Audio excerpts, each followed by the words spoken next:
Memang peristiwa terkait pencalonan Presiden Jokowi menjadi calon wakil presiden agak janggal karena tidak ada angin dan tidak ada hujan. Kemudian timbul pernyataan dari Humas Mahkamah Konstitusi mengenai kemungkinan atau potensi presiden dapat menjadi calon wakil presiden setelah merangkap 2 periode sebagai presiden.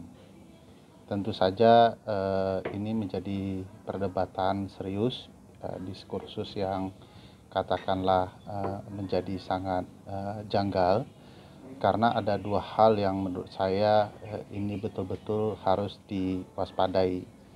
Satu, bahwa tidak mungkin dalam tradisi ketatanegaraan yang baik seorang presiden yang sudah menjabat 2 periode kemudian menjadi calon presiden, karena sebaiknya presiden yang sudah mengakhiri masa jabatan konstitusionalnya selama 2 periode mengambil peran sebagai negarawan, bapak bangsa yang mengambil pilihan-pilihan jalan untuk merekatkan berbagai perbedaan anak bangsa dan menjadi orang yang bisa merangkul banyak kalangan.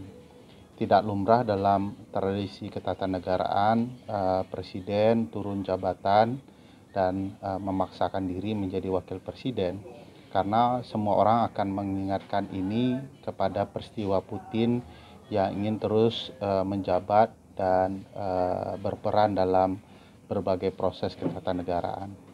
Kedua, dalam kajian konstitusi kita, tidak bisa konstitusi itu hanya dibaca hanya satu pasal, tidak sekedar pasal 7 saja ya yang terkesan memungkinkan untuk mencalonkan menjadi presiden, tetapi harus utuh membaca pasal-pasal lain yang berkaitan. Misalnya pasal 8 ya di Undang-Undang Dasar yang mengatakan bahwa jika presiden mangkat maka atau berhalangan tetap ya, maka akan dijabat presiden itu oleh wakil presiden. Nah, di titik ini syarat menjadi calon presiden adalah tidak atau belum pernah menjabat sebagai presiden selama 2 periode. Dengan sendirinya seorang wakil presiden yang pernah menjadi presiden 2 periode tidak mungkin menggantikan presiden yang berhalangan tetap atau mangkat.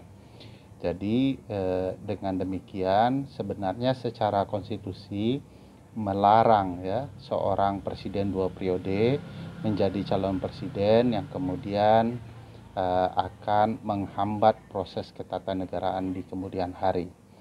Mudah-mudahan ini tidak menjadi pemancing ya bagi pihak-pihak tertentu yang bernafsu untuk Presiden Jokowi terus ada di jabatannya, dan mudah-mudahan Presiden Jokowi betul-betul mampu menjadi negarawan yang tidak bicara soal kemampuan dan kapasitas dirinya sebagai satu-satunya anak bangsa yang dapat menjadi presiden. Saya yakin akan ada sikap-sikap konstitusional yang betul-betul bijaksana di kemudian hari. Jikapun kemudian ada sikap yang bertentangan, ini merupakan pelanggaran konstitusi yang serius.